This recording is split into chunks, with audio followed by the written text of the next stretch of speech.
Gamercast Network.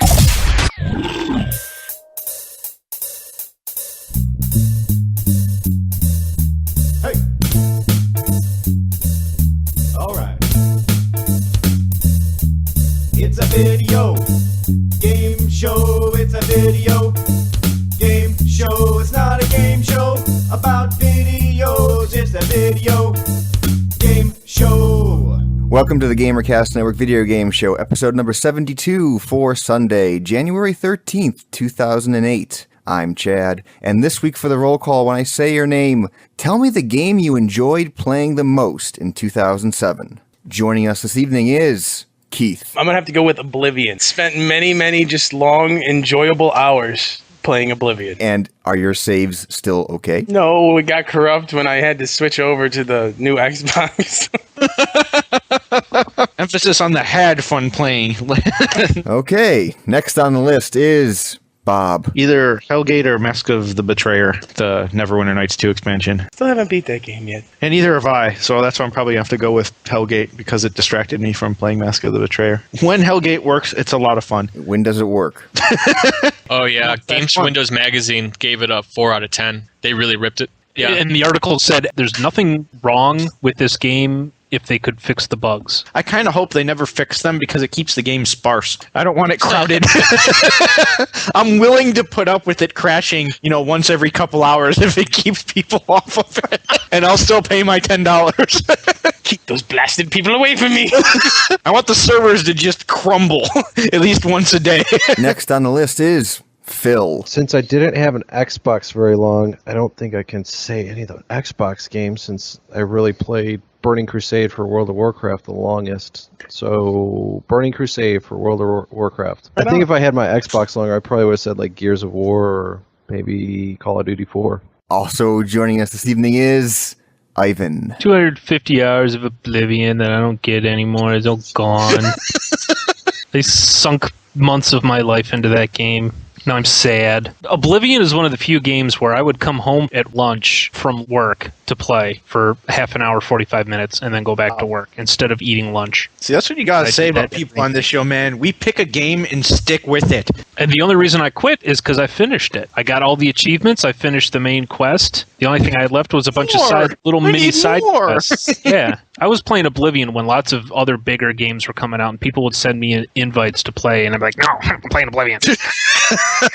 And when I finished everything, that's when I started getting back into multiplayer, and then that kind of sucked me out of Oblivion, and I picked up all the other little games. Also joining us this evening is Tom. I didn't play it much, but when I did play it, it was just tons of laughs. It was when we played Titan Quest together. Like when we played it over Memorial Day, that was just a lot of fun and just really funny. The game I will say I had the most fun playing, since people have taken my other choices of Titan Quest and Hellgate London, I'll have to throw in with Puzzle Quest. I played it all the time, many times in the bathroom. I had gotten Puzzle Quest for Christmas, and I'm already bored with it. I'm like level 20, and I'm like, it's the same game over and over again. It usually gets fun towards the end when you get all the spells and stuff. Well, see, I put everything into combat, so I always hit for like a lot of points, so I never have to cast spells. There's your problem. Though I have to say, most of my guys I make for games are like that too. I'm too lazy to use strategy. I'm just going to hit you once as hard as I possibly can. If you don't die, you'll probably win. The tactic works well in real life. This week on the Gamercast Network. Uncle Gamer has the inaugural podcast for the new Achievement Junkie and Uncle Gamer joint site. Make sure you listen for all the details. Check out Gamertag Radio episode 129, where Peter Rock continues with CES 2008 coverage and an interview with Cyanide Studios about their upcoming game, Blood Bowl. On Sarcastic Gamer, is HD DVD dead? No, but it's close. And find out why Xbox Live is still sucking. Go to Pontacular for all the news from the unofficial Halo universe. On Achievement Junkie, check in with Nelson and Natalie as they help you take your gamer score to the next level. Discover the website that brings you all these great episodes and headlines at GamerCastNetwork.com. Hi, everybody from the SarcasticGamer.com podcast team. This is Doc. This is Dave. This is Alex. This is Lano, and you're listening to the Hellgate London cast. No, it's not the Hellgate London cast. They just like to talk about that game. It's the video game show on Gamercast Network. What? Hellgate London is a video game. What are you talking about? That's true. Next topic. I made the front of both of my shins go numb from playing Rock Band. I couldn't play today. I I hurt myself. I had to stop. I was playing yesterday, and a couple songs I 3-starred. I wanted to 4-star. I'm playing, and I just cannot get this beat at the end, and I'm getting pissed. So I throw it on the 6, stand up, and nearly fall down because my legs from the knee down are just numb. I was like, I've been playing this game for 5 hours straight. I can't walk. I think I'm going to stop now. So I guess you are truly a drum player. I don't know. I can play Rock Band. That'll take you far in life, brother. I wonder if kids are having like high school parties instead of having like a real band there. They just have like rock band. I have a theory about that. The whole thing initially was that you're not really playing guitar. Ha ha. Why don't you just get a guitar and play in a real band? But if you look on the internet, everybody's videos of themselves playing Guitar Hero or Rock Band or like I got 5 stars and 99% on Blackened or whatever. It's like making celebrity accessible to everyone because everybody can learn how to do this stuff. Music's kind of like if you haven't been taking lessons for years and years, you're probably never ever going to be in a band, and now it's just like kind of a pariah. Like, oh, you play real guitar? Well, yeah, whatever. I got, Through Fire and the Flames on Expert. Here, look at my video. But making celebrity accessible to everyone, that is the most awesomest thing that anyone has ever said. You sound like Jay Allard basically now. I just remember I got the game. I didn't know what half the songs were, so I just going on YouTube and let's just watch the videos and see what the songs are. You get like the first hit would be the actual song, and then like the 20 underneath it would be people playing it on Rock Band. It's just astounding because it's just like, I can't let this die. You see somebody play guitar and they play a sweet solo, it's like, yeah, that's fine. But honestly, if you don't play guitar, you can't really appreciate how hard that was. But since everybody can try and play Guitar Hero or Rock Band, and then you see somebody get a perfect on Expert, it's like you can appreciate how difficult that was. So like you're more likely to just like watch and like it's a you can relate. I guess. I was browsing the iTunes store on my iPhone, and to my surprise, In Fire and Flames is on like the top 10 rock songs. It's a horrible song. It is. It's awful.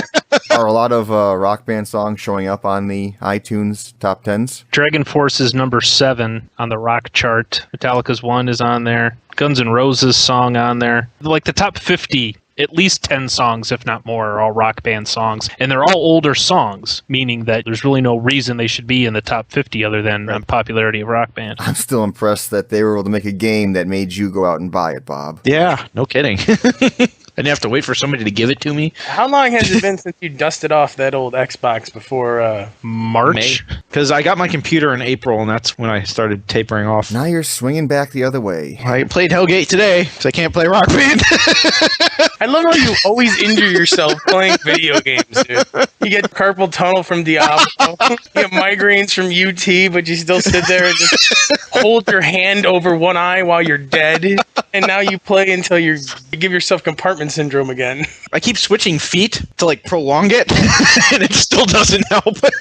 Oh, you're not. Do you the switch only the one. pad where sometimes it's the front of your foot or sometimes the back of your foot? Oh, that'd be a good idea. No, I haven't tried that. I just got myself another hour of game time. You just bought me 3 minutes. Giddy, giddy, giddy. Next topic. Bob, what are the Ion drums here? Let me find the video. First off, these are for Rock Band, and they were shown at CES. Yeah, I can't talk and browse at the same time. 1 second. You do that while I read one story here. Okay. I was going to say, I've been reading Priest comics all week. Aren't those awesome? Yes. What's a Priest comic? They're It is sweet. a Korean manga. Is it like That should be enough of a description to make you just your jaw drop in anticipation. It's about a priest half possessed by a demon, and he's going around fighting all these other demon. Yeah, he people. sold his soul to a demon so that he could rid the world of demons. Wait, isn't that like Constantine?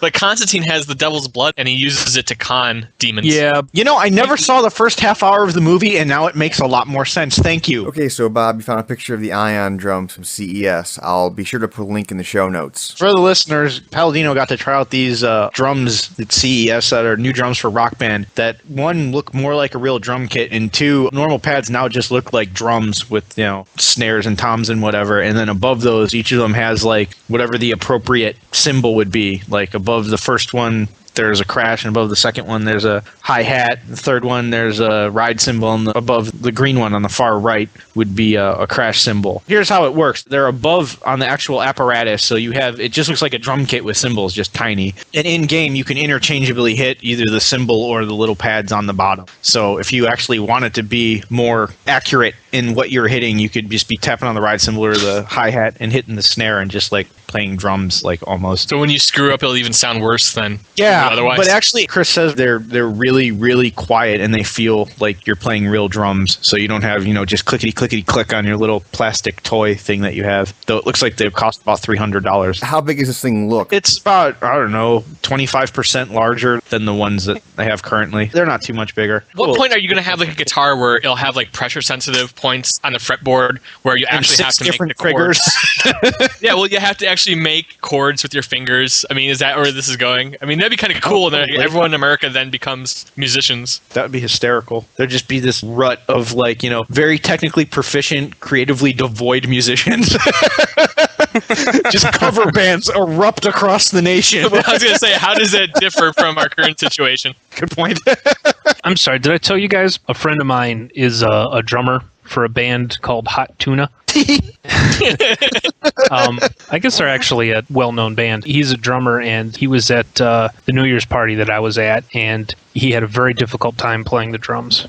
My brother-in-law did the same thing. He sits down and is like, yeah, I know these songs, and just starts playing drums and just fails because he's hitting stuff too many times. And the more he lowers the difficulty, the worse it gets. Like, he can't play on medium at all.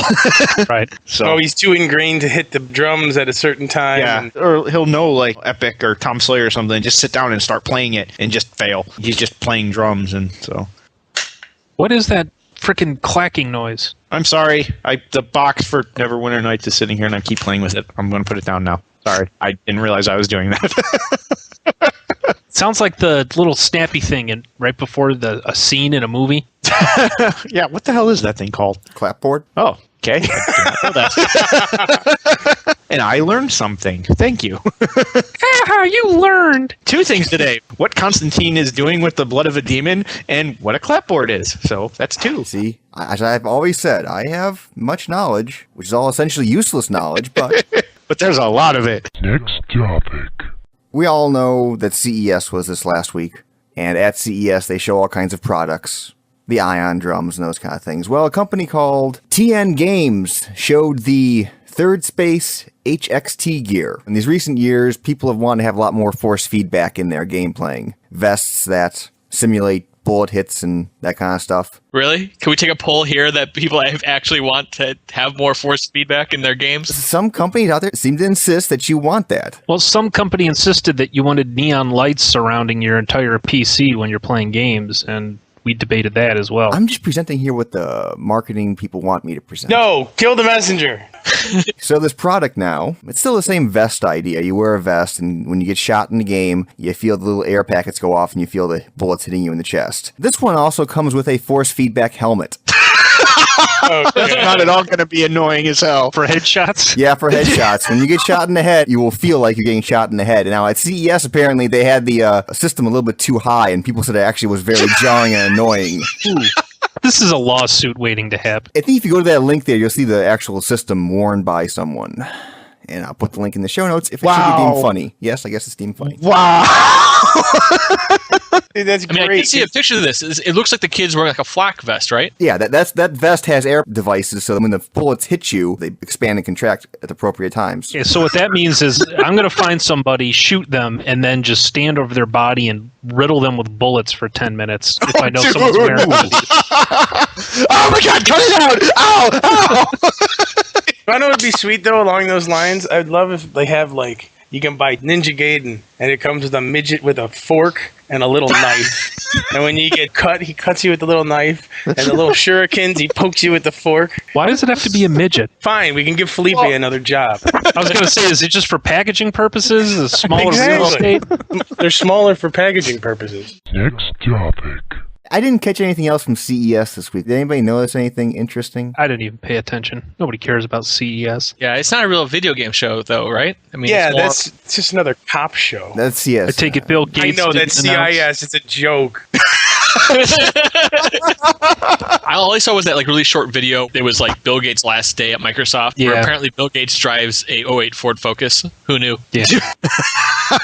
Be willing to bet Bill Gates doesn't drive a thing. Yeah, I'm willing to bet he hasn't touched a steering wheel in at least 15 years. That would suck. I mean, wouldn't you like to be able to drive yourself around? I mean, No. I would be too distracted by my harem. And I wouldn't even have a car. I'd be carried around like the Persian Emperor for 300. On your little throne.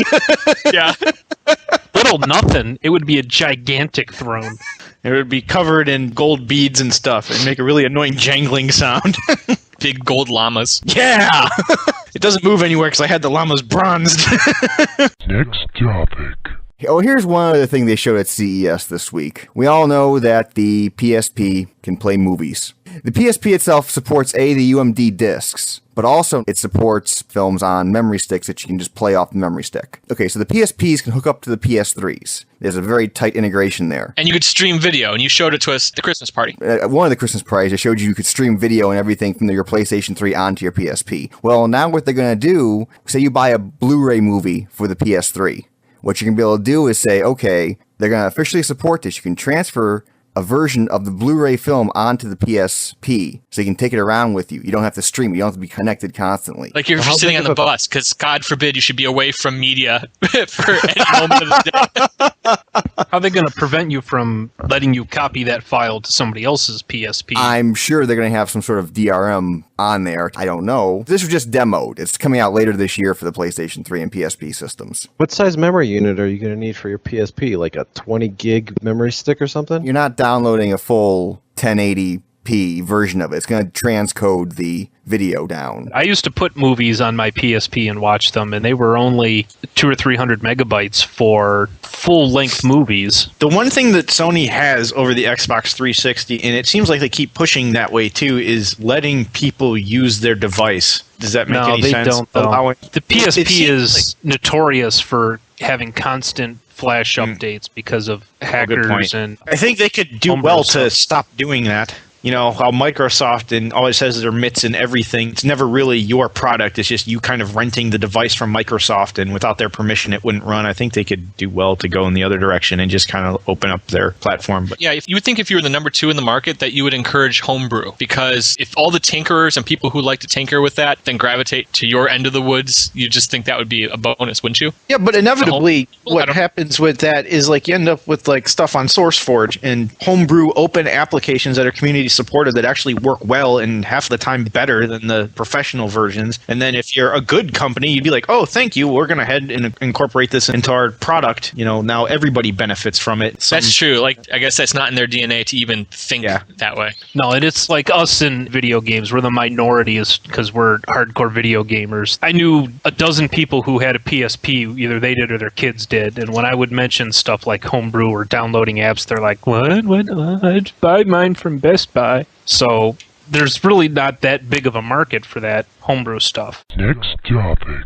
Okay, so does anyone here have one of these Xbox Live Diamond cards? I had one that expired 12/07, so mine just expired. I never heard of them. What are they? Basically a discount card that you can use at certain stores. Like, I think it was like Quiznos, you get buy one, get one sub free or something like that. It was given away free for Xbox Live Gold subscribers. And Ivan here had one, and Ivan, how many times did you use said Xbox Live Diamond card? Exactly 0 times. They didn't market it well. I mean, we've got a couple people here who are Xbox Live Gold members who've never heard of it. When you got the thing, they told you a couple places you could go to use it. Those places weren't showing off, though, Xbox Live Diamond cards on their stores. No, they weren't showing it off. They weren't updating the list. It was just horribly done. It was another one of those examples where they had this product, but they weren't very serious about marketing it. They're still keeping that program going. However, from this point forward, you're going to have to pay $7 for a resubscription to it.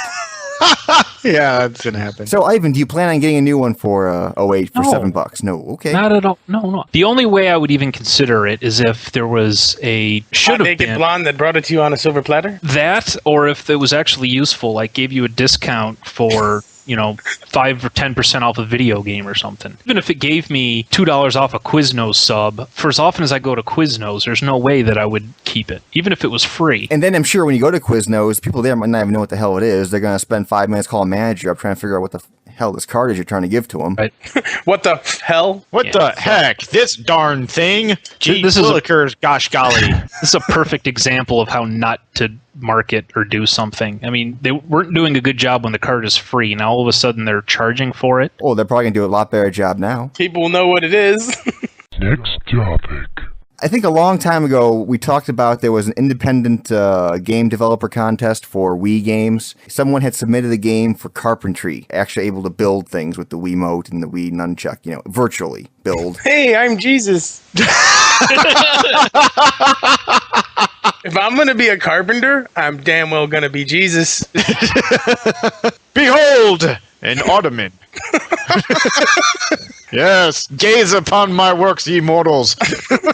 So now, Majesco is developing a game for the Wii, which is coming out holiday 08, which is called Our House. And the game is going to let players design and customize their own house from the ground up. Why do people insist on creating video games that simulate work? This one seems to simulate a lot of work because you're actually going to have to go...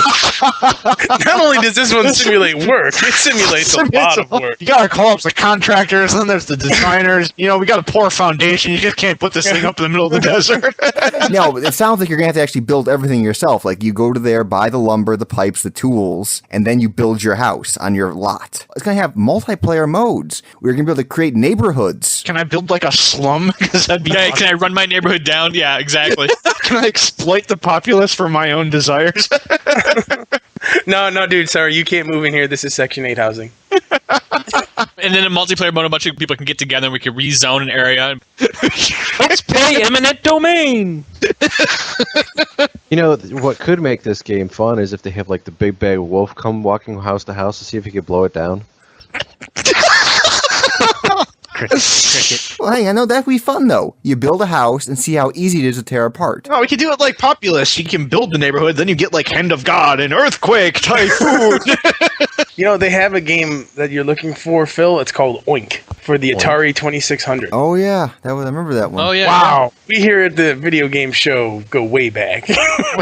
Did you build a house in that game, or was it just... You repaired it. First, you'd start in the straw house, and then the wolf would show up and start blowing pixels of straight doom. He was trying to break a hole big enough to suck the pig through. Somebody make a joke about a... As with the there's very little involved. Oh. 5405, okay. I got a notebook this week. Next topic. There were rumors that Goldeneye was supposed to be coming to Xbox Live Arcade, and they were supposed to actually have the full multiplayer so you can play over live. Yeah, first it was on, and then first it was off because there was money squabbling. Yeah, there was issues with the game itself, and there were issues with licensing some of the actors and those kind of things. Can someone sum up what the state was of this last article that was just sent around? So the title of the thing was something Goldeneye confirmed, and what was confirmed was they're not doing it.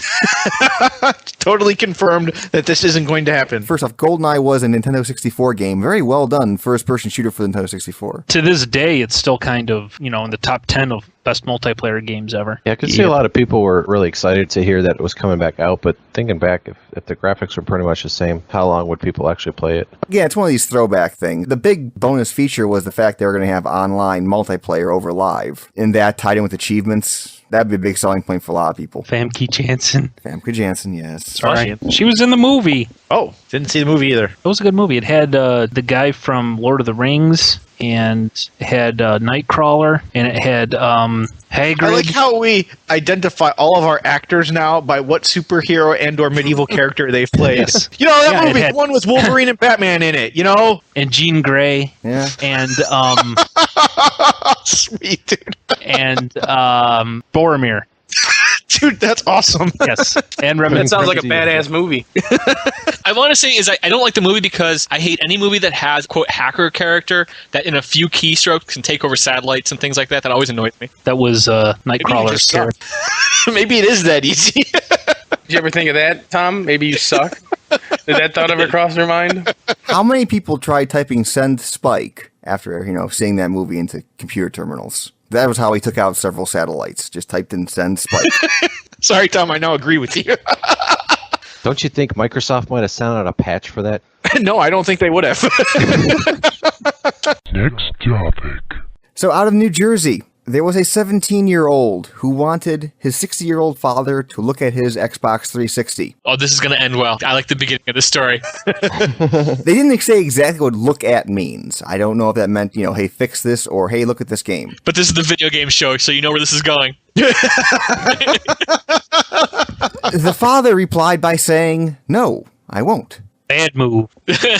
Never deny a game or something. Well, when he denied him, there was an argument ensued. And then at that point, for some strange reason, the son handed the father a rifle, and the son said, "Shoot me." And I guess the father did shoot him. No. It probably went more like this. Well, fine, if you're not going to do it, I just want to die. Why don't you shoot me then? Why don't you just shoot me? And the dad was probably like, and put a bullet in his head. Yes, he did. He did put a bullet in his head. By the way, wow, I just say, I didn't see this story taking this twist. Very good, Chad. I just didn't see that one coming. Yes, the son is now in a hospital with a .22 caliber bullet lodged in his skull. Way to go, Dad. Oh, Your son says shoot you, so you aim for the face. Good for you, man. Don't take out a leg or an arm or something. No, go right for the head. The father is now in prison, and he's been charged with assault, endangering the welfare of a child. Attempted murder isn't on the list. I mean, aggravated assault was. Maybe it was like, heat of the moment kind of thing. Oh, yeah. he told me to. He said I could. He's like, dude, he totally said I could. I got caught up in the moment, so I shot my son in the head. I know, but we need to work something into the law, though, where it, you get off if it was, worth it. If you could prove the son was just asking for it Total anyways. douchebag. For the douchebag clause of 2008, I hereby drop all charges. Exactly. Case dismissed. Was this argument started over an Xbox or an Xbox 360? Xbox 360. Okay, then it was worth it. All right. I don't know. I don't know where I was going with that. I was going to try to make some kind of red ring joke, but I couldn't think of anything. I just wasn't. Yeah, I wasn't quick on my feet. Yeah. It's like, how can I work this in? Dad's bloodshot eyes because he's drunk. This isn't going anywhere. I call do-over. Next topic. Remember the whole big fallout with Kanan Lynch? The whole review thing and that... with GameSpot? Yeah, GameSpot. The editor was rumored to have been let go because of the poor review he gave of Kanan Lynch. And at the same time, GameSpot had a whole advertising campaign with Kanan Lynch. When that brouhaha happened, there were many sites, saying we should ban IDOS. No one should buy IDOS games. Rebel. Why don't you buy IDOS game because it wasn't that good? Well, hang on now. Apparently, Kanan Lynch sold very well. Did it? Yeah, it sold 1 million copies since it came out in mid-November. Wow. According to this, SCI as a parent company, Kanan Lynch has now established itself as another key franchise for the group, meaning there's probably going to be a sequel coming out. So I guess all the online brouhaha did not actually stop the sales of the game. Again, because nobody pays attention to us. By us, I mean video game community in general, based on, how many games are sold. Enough of this down talk. It's Positive Sunday. Positive Sunday. I mean, everybody pays attention. They must have just made a mistake and thought they were buying a game where you build a house. That's better. That's better. Of all gamers, how many actually pay close attention to the rumor sites and the gaming news sites and listen to podcasts? You would think half? Less than half? I'm telling you, there's about 30,000 people, and we're all striving for the same 30,000 people. That I believe. I absolutely do believe that. All this crap, all these forums, it's the same 30,000 people all the time. Next topic. We did get a piece of voicemail. Hey, Video Game Show. We just calling to say hi, you have a great program. We have a couple of friends here that hear your program in the Dominican Republic. Looking forward to having some good episodes from 2008. Happy New Year and Merry Christmas. So thank you all of our listeners in the Dominican Republic and all around the world. Thank you for listening to the Video Game Show. I'm glad we could be goodwill ambassadors from the United States of America. I thought this was Canada. Where the am I?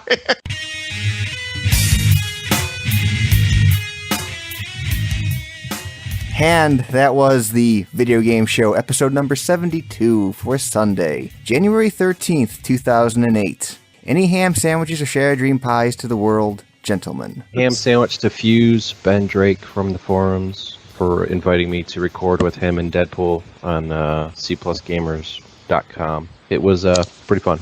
So thanks again. Ham sandwich to Achievement Junkie, Uncle Gamer Radio, and JVB from Podtacular, who just formed a new gaming news site called TalkingAboutGames.com. Be sure to go check it out. Also, Gamertag Radio's 3rd year anniversary is coming up. Godfrey and crew are going to celebrate by hosting a free gaming community event for all ages in Miami on February 23rd. You can visit Gamertag Radio's site at gamertagradio.com for details, and I'll be sure to post several reminders over the next couple weeks on the Video Game Show website at videogameshow.org. And as always, send your comments, questions, queries, or concerns to the mailbag at mailbag@videogameshow.org. Skype us at Video Game Show, or call us at 320-300-GAME. That is a standard long-distance call, and all normal fees apply. And that's a wrap. Good night. Okay, let us move on. What do you want to talk about this week? Does anybody have any stories or any content? Oh, that wasn't a joke. Oh, poor Jack.